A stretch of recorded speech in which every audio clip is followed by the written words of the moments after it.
We're going to use this handout, and the very first printed page says the economy. What I'd like to do is take a look both at what's happening with the national economy and then within that, how Illinois is faring within that environment. I guess when you look at the economy at present, there's good news and bad news. The good news is it's been the second longest recovery expansion period that we've seen. The bad news is it's also been the weakest economic expansion since the end of World War II at least, and if you want to go back further, some are even saying since the Great Depression. If you look at where the national economy is right now, we've seen a slowdown. On a calendar year basis, the pace of recovery was real growth of only 1.6%. That compares to 2.5% in 2015, 2.4% in 2014. On a fiscal year basis, the first half of fiscal year, after a 3.5 and a 1.9, brings it to 2.7% growth, which if sustained would be good. One of the problems some economists are looking at, though, is historical, recent history. We've had a fairly weak first quarter of the calendar year. So while estimates may be 2.1% or so for the quarter, it doesn't. Mr. Boss, Yeah. if you could, I guess the sound isn't carrying well. Can you lower your mic a little bit? Oh, okay. There you go. You're commenting on my height. We're good. Well, the next page, really the whole theme of the economic recovery has been jobs, jobs, jobs. The chart number 2 on the next page shows United States employment.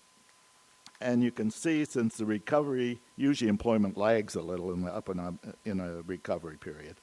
But the expansion technically started at the midway of 2009 in June. And you can see that both the establishment survey, which actually goes to employers and looks at their payrolls, has been going up.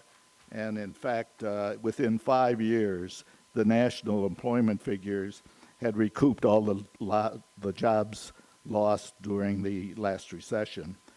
And the household survey actually surveys individuals. Now, it's not a DEPA survey, but it's also the one which the unemployment rate is derived from. Now, if you look at similar figures for Illinois, the next page, you can see that, like the national economy, we started to go up in the establishment survey, and we finally recouped the jobs lost, but instead of 5 years, it wasn't until the middle of 2016 that we recouped those jobs. On the establishment survey, on the household survey, we have yet to do that. The other important point is we never made up at the beginning of this recovery all the jobs lost during the last recession. And perhaps a little more disturbing is that it seems to have weakened a little in recent months. Now, all this data are going to be revised, of course. This is benchmark time. So I think the 9th, we'll get revised figures. And then on the 10th, we'll finally get the unemployment rate for the previous month when that's announced at 7:30 on the 9th. If you look at unemployment rates, you can see that in the early 2005, 2006, prior to the recession that began at the end of 2007, Illinois' unemployment rate very much was similar to the national rate. Excuse me. In fact, a couple of months there, we even were below the national rate. And we held pretty close to the national rate through 2008, 2009. By 2010, the gap started to widen. And we have continued to lag, although that narrowed somewhat through 2015. The spread, however, seems to be widening a little in recent months.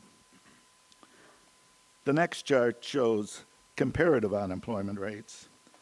The latest month we have for the national was 4.8%. Like I said, that's going to be, we'll get another month in on Friday.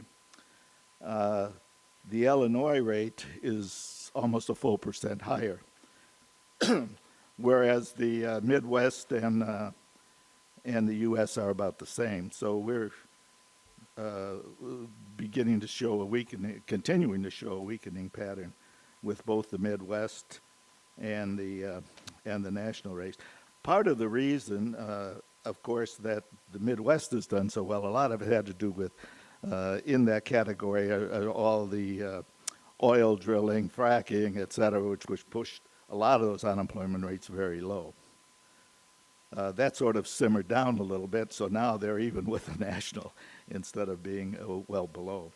And we continue to be about 1% higher. The next chart shows two unemployment rates. This is for the nation. It shows the U6 rate and the unemployment rate. Both of them have come down. But the U6 series, you'll hear this a lot and know as well, the real unemployment rate really is. And that includes attached and part-time for economic reasons, people who aren't in the labor force but would like to be in the labor force. So that of course, got very, very high coming out of the recession, and the gap has narrowed somewhat. But right now, the 4.8% for the nation has a 9.4% for the U6 series.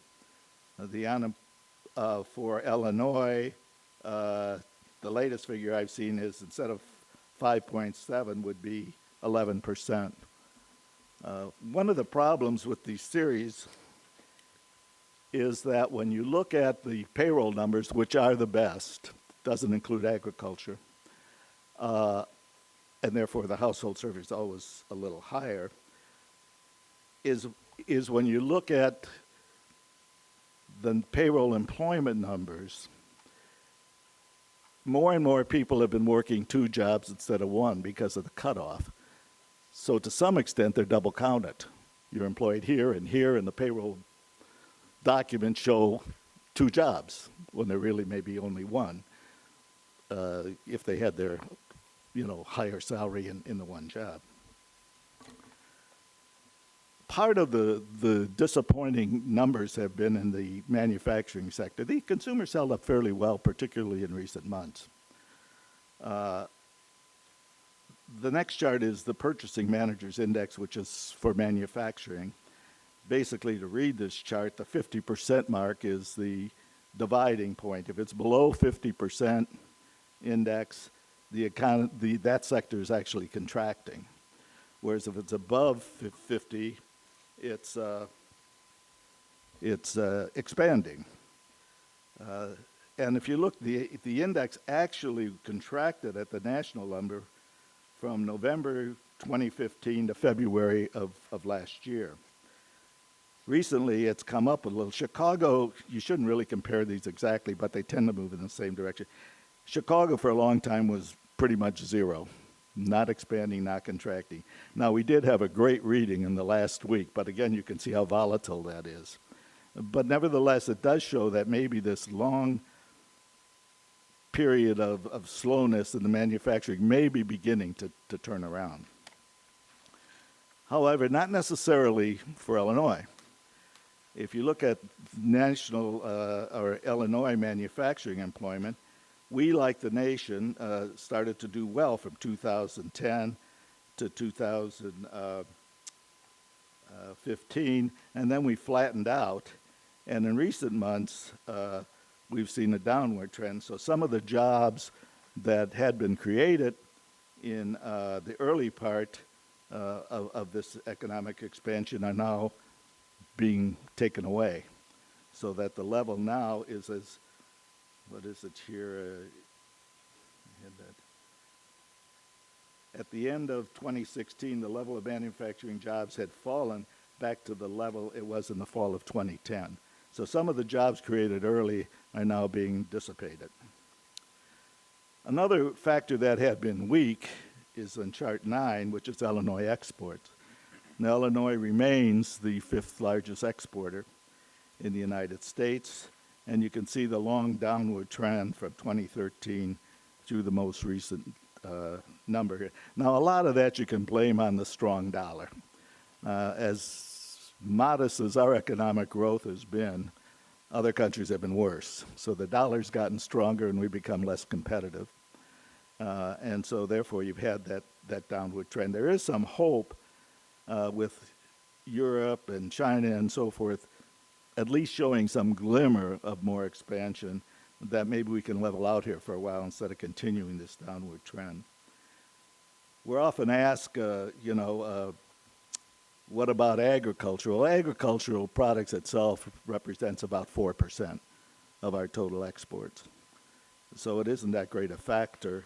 The heaviest is machinery, chemicals, transportation, computer, and who we sell to is Canada, Mexico, China, and Germany. If you take Europe as a whole, it accounts for about 20% of our exports. The next page really shows the change expected from various forecasts in what's going to happen to the economy in the year ahead.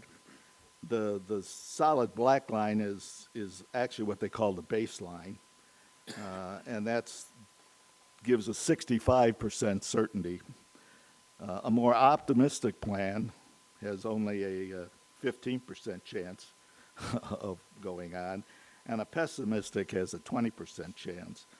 The pessimistic scenario shows actually a decline for 2 consecutive quarters in both the fourth quarter of 2017 and the first quarter of 2018, not fiscal year, but calendar year. And many will say, although inaccurately, that it was in recession. And that's not really a definition of recession. But anyway, that'll be, we're in recession, a mild recession right now. And then going out, you can see that both catch up. The optimistic slightly above the baseline, and the pessimistic slightly below through 2018. The figures for that show up on the next page, the baseline forecast, and it shows that 1.6% we actually achieved in 2016. They look for a better year in calendar 2017, 2.3%.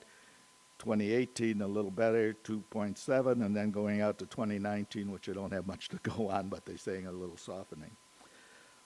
Perhaps more important, or not as important, is the bottom line there, which shows that the average unemployment rate continues to fall through 2019 from the 4.8 where we are currently down to 4.1%. Now the last page shows Illinois' forecast. A couple of things to point out.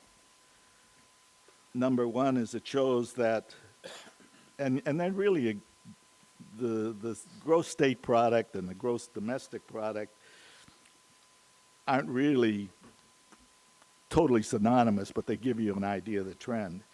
It shows that we remain at or we remain below 2% for as far out as you can see, going about what we had last year, 1.6 for the nation. Total employment, as you can see, slows. It already has slowed last year from 1.3 to 0.8, then 0.7, pick up a little in 2018, and then sort of flattens out. It's interesting to know that one of the problems you have is population, and these are census numbers based on. We've been contracting population in Illinois in 2014, 2015, 2016, and they expect 2017, with 0 in 2018. So you're losing population and your growth is not really improving. The unemployment rate on the bottom doesn't show much improvement. It goes from 6% last year to 5.7 this year to 5.5 down to 5.4. So we're going to continue to be well above the national level. And this is from the survey that the Bureau of the Budget and we both, same forecasting firm.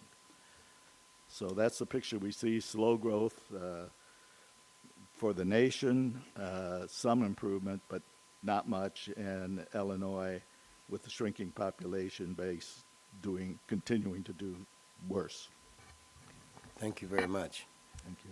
Certainly not what we want to hear, but certainly it's the reality that we're living in. Jim, what do you have for us? Well, good morning. Good morning. And that's probably the last positive thing you'll hear me say Okay. today. I'll start my presentation on page 18, just briefly go over. Back in July of 16, the commission, after the fiscal year officially closed, we always go back and do a revision, takes into account the actuals of the previous fiscal year, any tax changes, certified refund percentages, any underlying economic trends that may have changed since the spring. And back in July, our forecast was for revenues to be $30.883 billion. The underlying growth rates assumed at that time were subpar. Gross personal income tax, 2%, corporate, 1.5%, sales tax, 1.9%. Unfortunately, we have not even been able to hit those modest growth rates. And in fact, given we're 2/3 of the fiscal year in, it becomes harder and harder to change the current trajectory that we're on.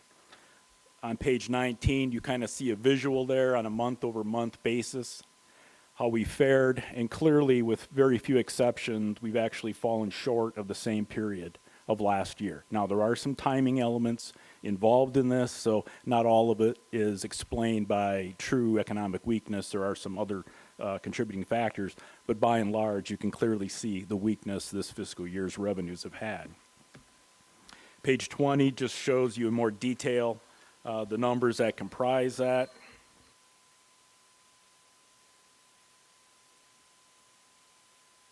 Through the first 2/3 of the fiscal year, are 7.5%. Those who have read our monthly briefings over the first 2/3 of the year have seen repeatedly and with more force how revenues have failed to live up to expectations, to the point now where it's critical we need to make a significant downward revision at this time. Page 21 just goes through some of the revenue pressures we've been able to identify.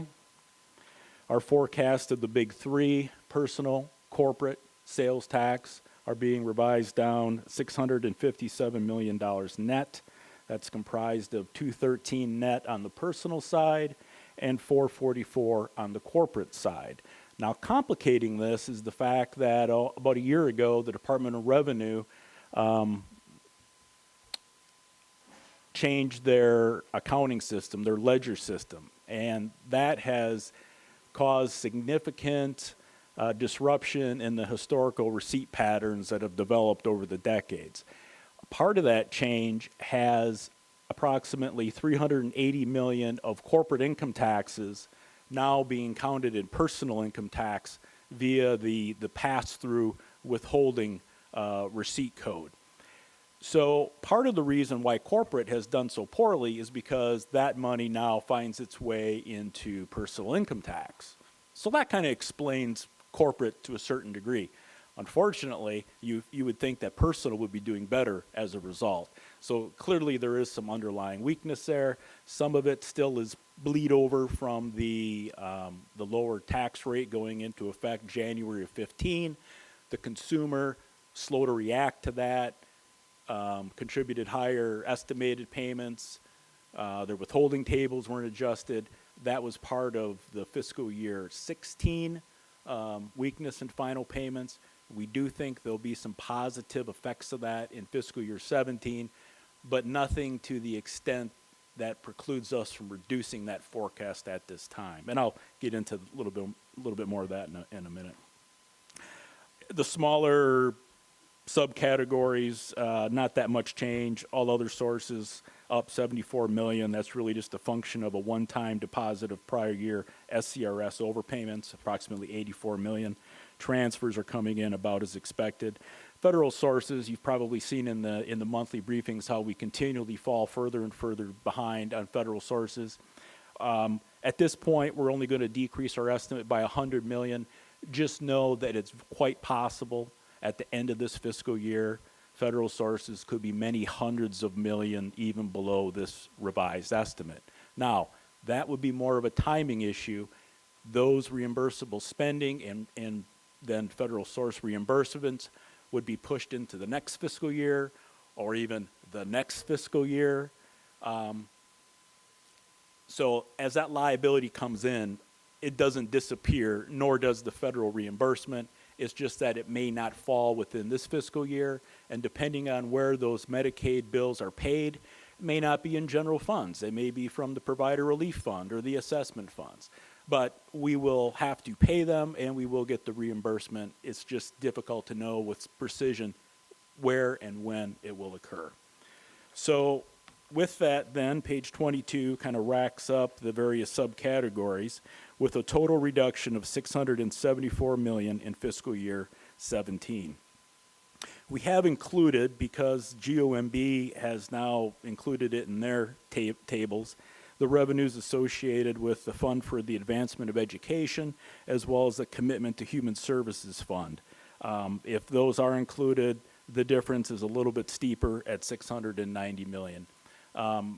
Again, that's one of the proposed changes, is that those two funds would be considered part of the general funds category. That's something that would have to be discussed probably with the comptroller, as it would impact on various financial reports that the state is required to do. In terms of how we compare then with the Bureau of the Budget, on page 23, the forecast for this year has COGFA's revised estimate being down $523 million from GOMB's just released February estimate in the budget book. Again, the personal income tax is the largest contributor to the difference. On a gross basis, our forecast is $365 million below them. On a net basis, it's $285. We are higher in our estimate of sales taxes, and it essentially offsets our reduced estimate for corporate income tax. In order to hit GOMB's personal income tax number, there would have to be a market turnaround in the current rate of growth. Right now, we're actually falling 3.9% below last year's level. In order to hit their estimate, that would have to reverse and actually flip to a positive 13.1. So as you can see, that's a pretty heavy lift over the last third of the year, even if final payments do indeed end up being considerably stronger. We're just not comfortable with that amount of turnaround that would be required. So that's in large part why our forecast is lower than theirs in terms of personal income tax. Everything else is, we're up a little bit from them, down a little bit from them. Federal sources, they made a dramatic decrease in their forecast from their November projection, down $647 million. Finally, after years of harping on this, they've made the adjustment in federal sources to actually take into account the fact that we don't spend Medicare premiums, that the federal government instead offsets what's owed us. So their new federal source number is far more accurate than it used to be. However, given we're so far behind in federal sources, we're still somewhat lower than they are for this fiscal year. What can we expect for next year's revenue picture? Page 24. Again, and this kind of piggybacks nicely with what Ed had said. Illinois is going to continue to be modest, probably sub-performer headed forward. Our base personal income taxes are estimated to grow only 2.5%. Corporate income tax, even no growth in corporate income tax would be considered a positive given how poor they're currently performing. And in terms of sales tax, we're estimating, again, about a 2% rate of growth. So in total, the big three are expected to return about $553 million in growth. To that, then, we would add about $228 million as a result of proposed refund percentage differences and as well as the timing aspects related to Department of Revenue's new accounting system. So you add those two figures together and you would get growth of about $781 million from the big three. In terms of the accounting differences at revenue, this year the adjustments have been extremely large, and the reason is because we're apples to oranges, comparing the new system to the old system. As we move ahead now into the final quarter of fiscal year 17, it will now become apples to apples. And so those large reconciliations and true-ups will not occur. And in fact, the actual net result of the apples to apples should actually equate into a little bit of growth for next year for corporate income taxes. It's very hard for us necessarily to get into that. We don't see the returns, we don't do the audits, that type of thing. So we do kind of rely a little bit on Department of Revenue's ability to get into the actual returns and then give us what they actually believe will happen. In terms of the other miscellaneous sources, actually a fall off there, about 29 million just because of the one-time nature of that SCRS repayment. Transfers, we expect about 75 million at this time in terms of growth. And then again, the federal source estimate, we're going to go ahead. We feel comfortable utilizing GOMB's estimate that they put in the budget book of 3.111 billion. That seems like a doable number as long as reimbursable spending at least gets back to a regular schedule. But that would equate to about 111 million in growth. So overall, in terms of growth, it's not so bad. About $938 million in overall growth for fiscal year 18, and this is on page 25. Again, kind of breaks out the components there. Then we also introduced those key budget assumptions that GOMB utilizes, and that's 300 million from the sale of the Thompson Center. Again, last year this was in the budget as well. It was 200 million, so I'm not really sure how that grew 100 million, but evidently it did. And there's 300 million for that key assumption. And then again, if you want to include those other two funds into the discussion of federal funds, you would add a little over 900 million. So in total, then we would be at 32.389 billion in terms of federal sources.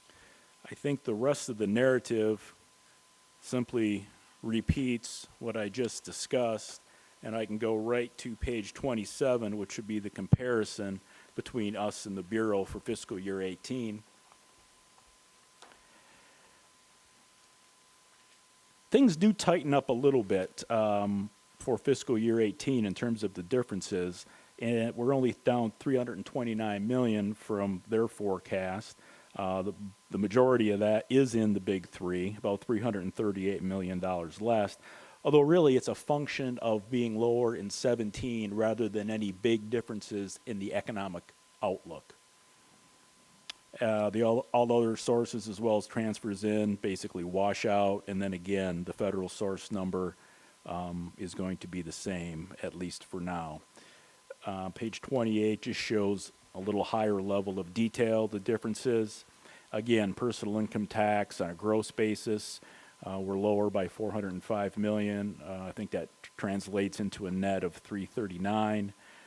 Corporate sales tax essentially offset, and everything else, again, we're up a little bit, down a little bit, but by and large, the underlying economic outlook are very similar for both agencies. Page 29, I just wanted to throw this in here just to give you some perspective in terms of the underlying growth. In terms of personal income tax, our forecast is 2.5%, just a couple clicks below GOMB's, but as you can see, far short of the 5-year average of over 4%. Both us and the Bureau are assuming no growth in underlying corporate income taxes. And then sales tax, we're actually a couple of tenths above their assumption for fiscal year 18 at 2% versus 1.8%. So again, very close in the underlying growth factors. The real differences in 18 has to do with where we think fiscal year 17 will come in. Page 30 just kind of goes over how we developed the estimates, the economic inputs and firms that we use, the data resources, some of the forecasting model information. And then I will tell you, the application of adjustments. I was telling Dan the other day, it's not even that we estimate, underlying base growth anymore. It's the adjustments that makes things so incredibly difficult in terms of timing, tax changes. This past year we've had this new accounting system at Revenue. That's where the challenges really comes into play. And then of course, after it's all over with, we do a test of reasonableness and a review process.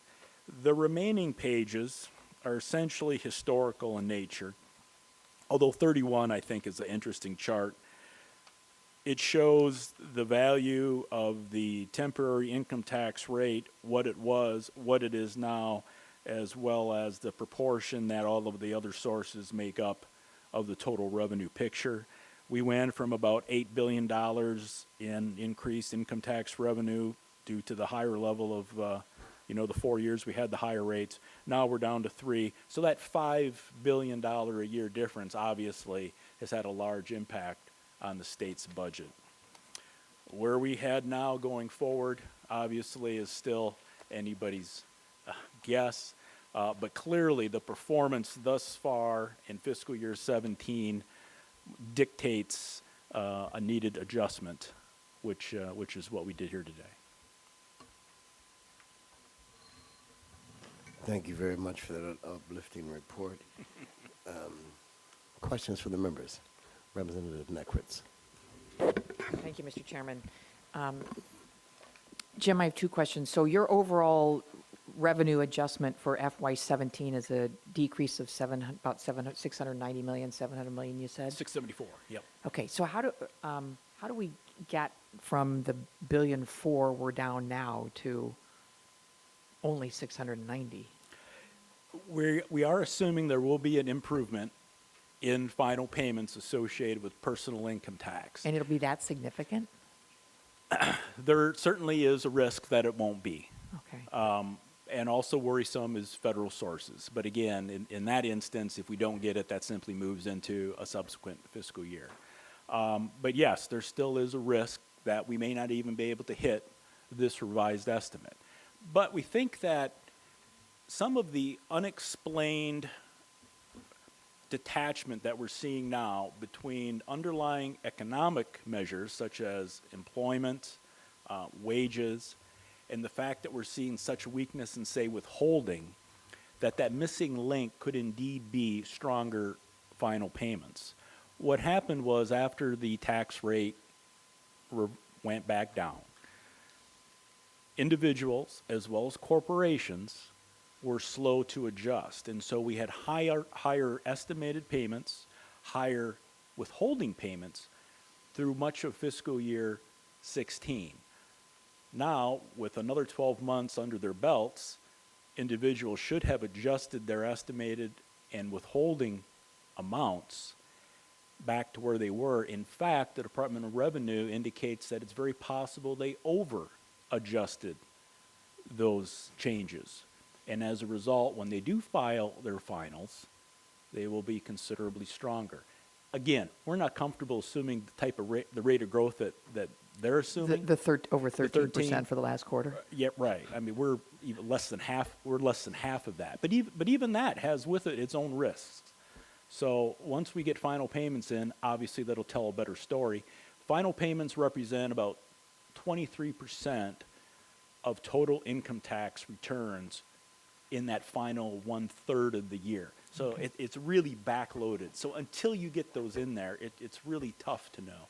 But we certainly wanted to take at least one big bite at this point of the fiscal year to show that things are not doing very well.